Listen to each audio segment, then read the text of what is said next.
If a customer sued your manufacturing business tomorrow, or a piece of equipment failed and someone got hurt, could they come after everything you have built?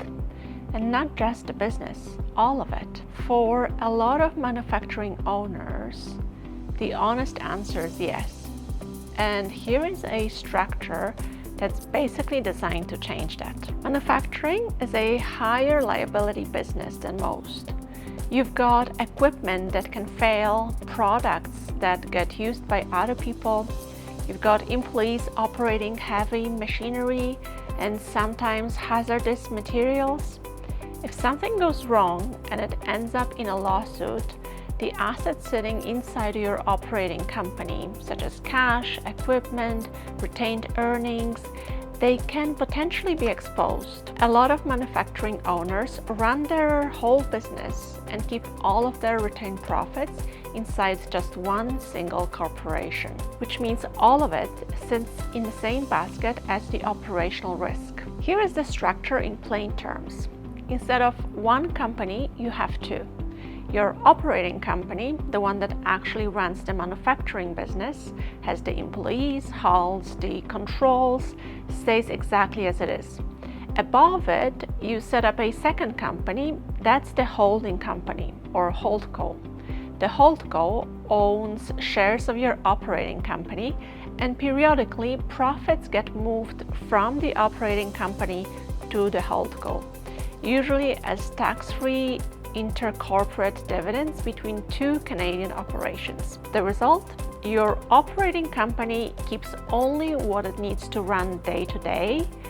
The extra cash, investments, and retained earnings sit in the Holdco instead, which is a separate legal entity. If your operating company gets sued, a product liability claim, an equipment accident, a contract dispute, generally only the assets inside of that operating company are directly exposed to that claim. If most of your accumulated wealth has already been moved into the Holdco, it's sitting in a separate corporation, generally out of reach of a claim against the operating business. For a business with real operation risk, which manufacturing usually has more of than, let's say, professional services, that separation matters a lot. A couple of things worth knowing before assuming this is right for you.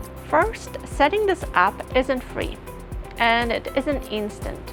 It typically involves your accountant and a lawyer, and there are costs and paperwork to get the structure right. Secondly, and this connects to something I've talked about in another video, moving too much passive investments into the Holdco or keeping too much passive cash inside the operating company itself can actually affect whether your shares qualify for the lifetime capital gains exemption down the road. These two things need to be planned together, not separately. The point isn't that every manufacturing owner needs a Holdco tomorrow.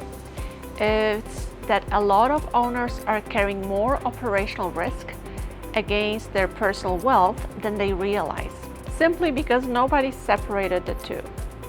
This is a kind of a structural decision that's worth revisiting periodically as the business grows, and it's not something that you set once and forget. So here is a question for you. Do you know whether your retained earnings are sitting inside your operating company right now, are exposed to the same risk as your day-to-day business? If you are not sure, that's worth finding out. Let me know in the comments if this is something you've already set up or something you've actually never looked into.